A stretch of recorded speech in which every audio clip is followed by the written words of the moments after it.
Hi, and welcome to Watch It Played. My name is Rodney Smith, and in this video, we're going to learn the 1 to 4 player game Express Route, designed by Pat Marino and published by The Op, who helped sponsor this video. In an alternate 1950s, your company is looking to revolutionize catalog shopping with your driverless delivery trucks and planes. But do you have what it takes to complete all the deliveries? Or will your team fall short as demand skyrockets? Only one way to find out. Join me at the table, and let's learn how to play. To set up, put the board in the center of the play area. This shows a map of the United States divided into 4 colored regions known as West, Central, Northeast, and Southeast. The map also shows a number of dots. Some are cities, labeled with their name and a shaded space nearby, while others are known as waypoints, which don't have a name or shaded space. We're going to set up what is known as the free mode game, but you'll also find a variety of scenarios at the back of the rulebook that will test your skills once you know the full rules and want to try some additional challenges. And we'll talk more about these a little bit later. In a central area, also set these vehicle boards, which represent the storage capacity for the related trucks and plane pieces, which are also named with their matching color here on these bottom banners. Then set one of these lock tokens onto each of the lock spaces pictured on these boards. At the start of the game, the blue truck begins in San Francisco,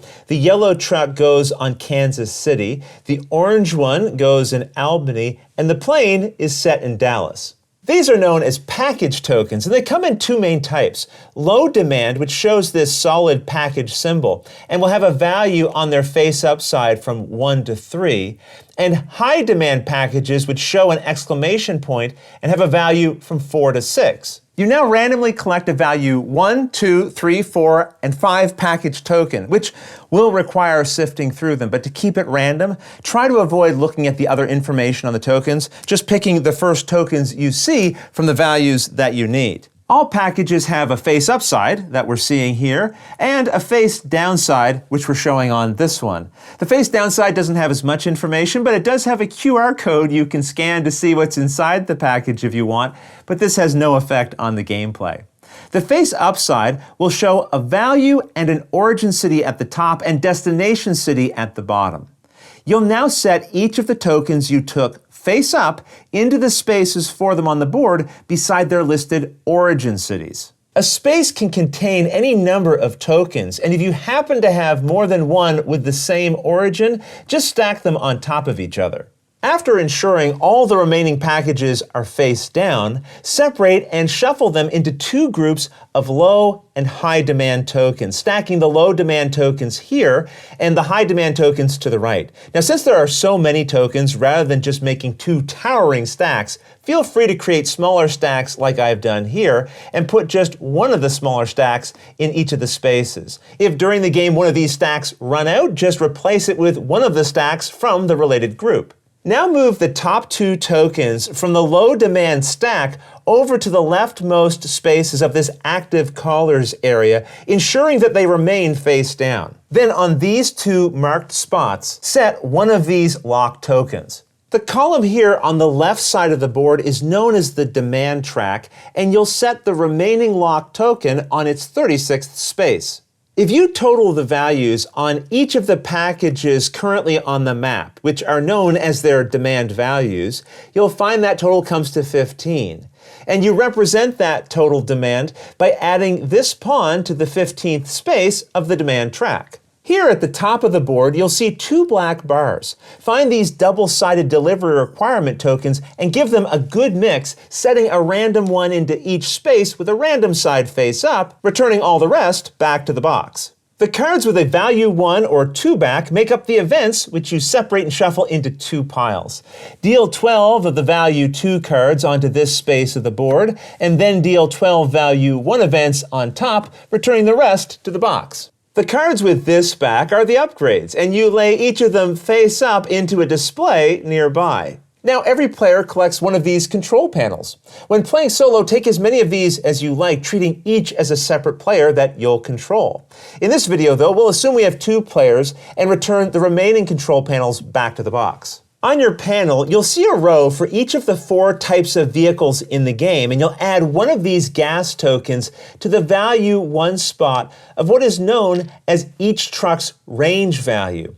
The plane also has a range value, but you keep its space empty. Then set one of these load tokens onto the value 1 spot of what is known as each vehicle's load. Each player also collects 3 silver batteries. Now have each player go through these specialist cards and pick one to keep. I'll choose this driver and we'll say the other player took this forecaster. Each specialist will have unique setup rules. In this case, it says I gain 2 gas. This means I can adjust my range values by 2, either bumping up a single truck's range by 2 or 2 different trucks by 1 each, which I'll do in this case. Some specialists make use of special components, which will be indicated on the cards themselves, and if so, make sure you collect those components when you're using those specialists. We won't go through each specialist's setup rules, but you'll find them all detailed here in the rulebook if you have any questions while playing. And any leftover specialists that were unchosen, you just return to the box. Now by the board, create a supply of these purple batteries equal to the number of players. So we'll have 2 in our 2-player game, and also set this roadblock standee nearby. Whoever most recently received a package is now chosen as the start player, or you can just pick someone randomly. And that's the setup. In ExpressRoute, you and the other players will be working together to deliver the required number of packages to their destinations before demand gets too high or time runs out. We'll see how you deliver packages later, but as you bring them to their required destinations, you'll then move them from the map to fill in the spaces of this track. Fill in all of these spaces and you win. However, you'll see that you're also able to trade the packages in that you've delivered from this track for upgrades that will help you deliver packages more efficiently. And upgrading can make a big difference, so you'll have to balance trading some of your delivered packages back in, only to have to refill them in later, so that you can upgrade your delivery vehicles so they perform better. The game is played over a series of turns, starting with the first player and going clockwise around and around the table. And on your turn, you'll follow 5 steps that are outlined on this player aid. And there are enough of these for each player to have one when you're first learning the rules. Remember, on your turn, you'll perform all 5 of these steps before the next player goes. So let's go through these together, starting with taking orders from active callers. Here you check the color of the space where this demand pawn is currently located. So in this case, green. You then resolve the effect for that related color shown in this area at the bottom of the board. For green, we're told to add any 2 packages from the active callers area. This is the active callers area, and you'll take packages from here one at a time. Let's say we pick this one first. Examine its origin location, which is printed on the back here at the bottom. So St. Louis in this case. You then move the package to that location on the map and flip it face up. The location listed on the bottom is the destination the package needs to be delivered to. And the value shown in the center is the level of demand the customer is feeling about the delivery. So 2 in this case. Anytime a new package is added to the map, you increase the demand pawn by the demand value, so we'd move it up by 2. After you move a package from the map, you immediately refill the empty space in the active caller area by drawing a replacement from the space indicated by the color that you were resolving. In this case, we're told that it must come from the low package stack, so we'd move the top token from there. Then, because we needed to add 2 packages to the board when in the green zone, we'd pick another from these 2, add it to the board face up in the indicated origin city, and increase the demand by the value that it shows, and then fill the new empty active caller spot with the next token from the related stack. Now, it is possible when you're resolving this step that your demand pawn might move into a new color, but you still finish resolving the requirement of the zone that you started the turn in. When the next player is taking their turn, if this pawn is in the yellow zone, then they'll follow the yellow instructions instead. These 2 effects are similar, but when you're in the yellow zone, you instead only add 1 package to the map, and it's replaced from the high priority stack. When you're in the red zone, instead of taking a package from the active callers area, you take the top 1 from the low priority stack and add it directly to the map. Again, there are no limits to how many packages can be in a city, and a new package is always stacked on top of any older packages that are already there. As you'll notice, we actually resolved both the first and second step, where you adjust the demand level based on the new packages you added to the map. So now we'll go to the third step, revealing the top event card. Here you flip the top card of the event deck and resolve its effects. In this case, we're told that no traffic will be allowed into or out of Chicago. With an event like this, you add this roadblock standee to the related location as a reminder that no vehicle may enter, leave, or travel through that location. Events like these will last for the current turn and end as soon as the next event is revealed during the following turn, at which point this marker can be removed from the space it was in. If you would ever need to reveal a new event and the deck is run out, the game ends and the players all lose. So we will have at most 24 turns to complete the required number of orders because that's how many cards begin in the event deck. With the event drawn, we now move to the fourth step of a turn, completing actions using batteries. Each player begins the game with 3 silver batteries, and on your turn, you assign these, one at a time, to the silver outlined spaces of your player board to perform the related actions. Now, some of these spaces are outlined in purple, and those can only be used if you have a purple battery. We'll see how you obtain these a little later. For now, though, let's go through each of the actions and see how they work. The 4 listed vehicles on your board have 2 potential actions each, moving or loading packages. If I assigned a battery here, then I'm saying I want to move the blue truck. And the distance I can move it is based on this token. Since it's on the 2 value, I can move the blue truck up to 2 spaces. You can always move a truck fewer spaces than it's allowed, but any unused movement is lost.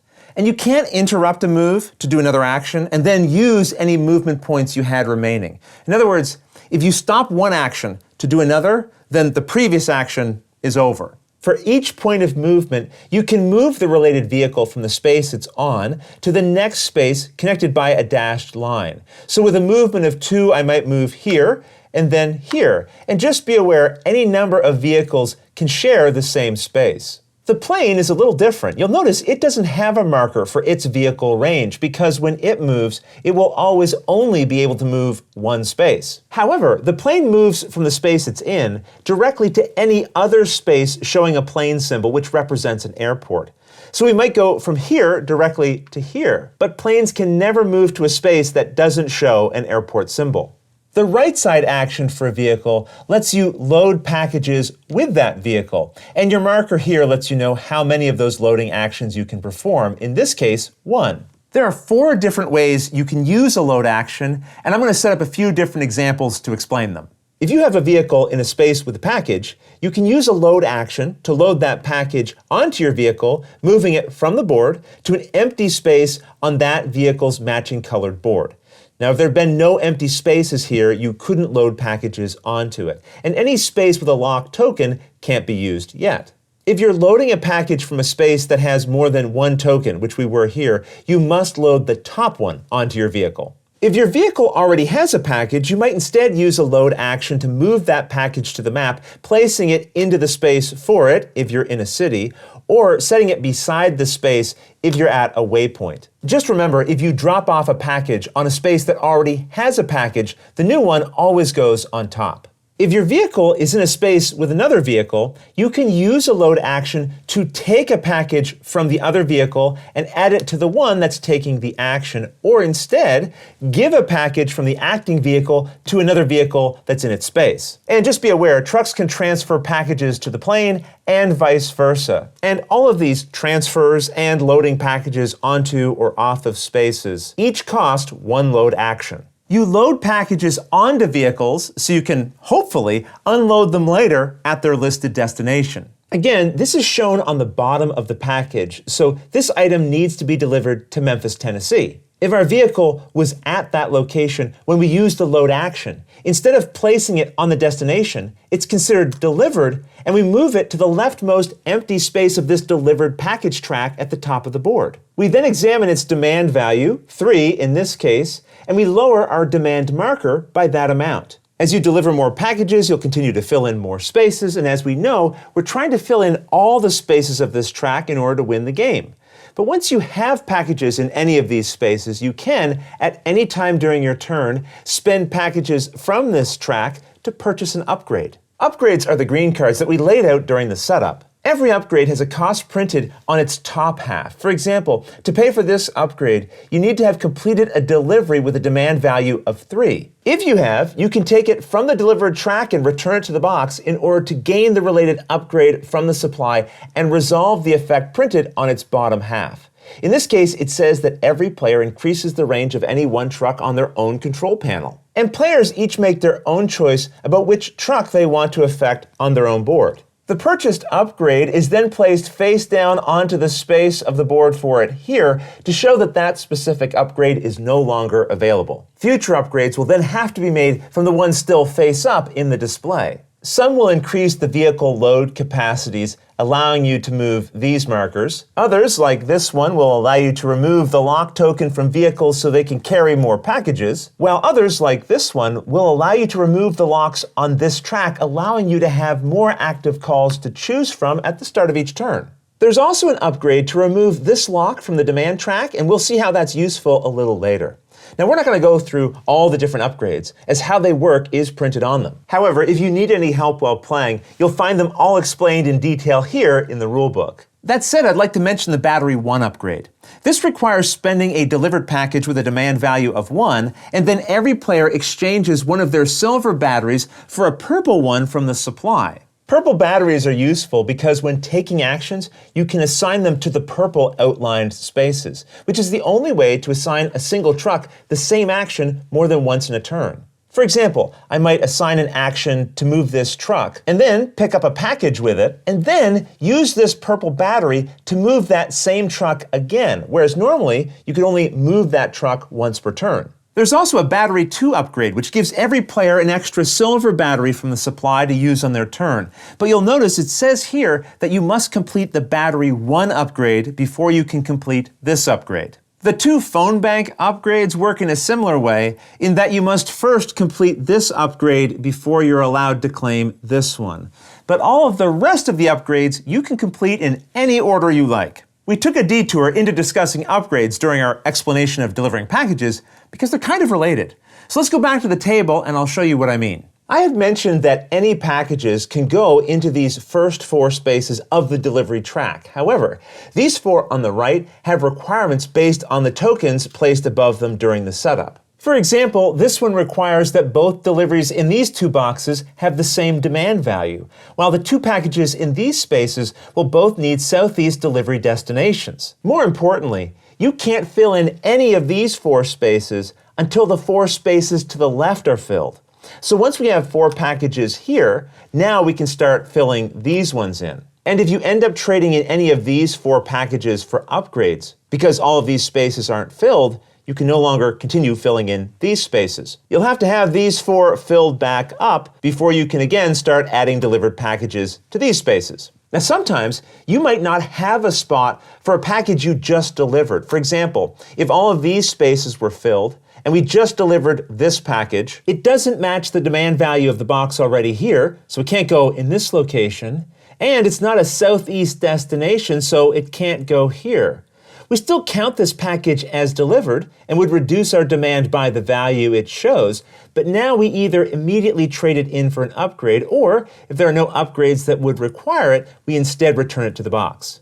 That said, you do have one other option. You're free to remove a package already in a space and place the new one in its spot if it could go there. For example, maybe we think that we'd have a better chance delivering a package later that would match this value, so we decide to immediately spend this delivered package to gain an upgrade, or just discard it to the box, and then put this token in its place. And that's how delivery actions work. But as you're reminded of here, during this step, in addition to trading in packages for upgrades, you can also use your specialist ability. For example, this ability says that at the end of that player's turn, they can move any truck 1 space if that truck had not already moved that turn. Just be aware your specialist's ability can never be used to override the effect on the current event. And those are all the actions you can perform on your turn. Once you've placed all the batteries that you can or wish to, you remove the batteries from your player control panel and discard the current event, removing any event markers it might have caused to be in play. At the end of a player's turn, and only at the end of their turn, you check to see if the game is over, which can happen in one of 3 possible ways. If there are now 8 packages filling in the 8 spaces of the delivered packages track, the players all win. On the other hand, if you haven't delivered all 8 packages and the demand token is higher than 35, the players all lose. So just keep in mind this lock token here doesn't prevent this marker from going above 35. It's just here to remind you that if your pawn gets to this space or higher and you don't have the delivered packages track filled in, you'll lose. On the other hand, if you've obtained this upgrade, it removes this marker from the space here, and now you'll only lose if your pawn is higher than 40. So getting this upgrade might allow you to survive a little longer in the game. You also lose at the end of a turn if there aren't 8 packages on this track and there are no event cards remaining in the draw pile. If the game didn't end from any of those conditions, then the next player in clockwise order takes their turn, and turns will continue like this until the players all win or all lose. And don't forget, the game comes with a series of special scenarios that customize your event deck, available specialists and upgrades, and set specific delivery rules. These allow experienced players to take on new challenges as they get comfortable with the free mode of play, which I've shown here. But otherwise, that's everything you need to know to play ExpressRoute. If you have any questions about anything you saw here, feel free to put them in the comments below, and I'll gladly answer them as soon as I get a chance. You'll also find forums for discussion, pictures, other videos, and lots more over on the games page at BoardGameGeek, and I'll put a link to that in the description below. And if you found this video helpful, please consider giving it a like, subscribing, and clicking that little bell icon so you get notification anytime we post a new video. And if you'd like to support us directly, you can join our Patreon team, which I'll have linked below. But until next time, thanks for watching.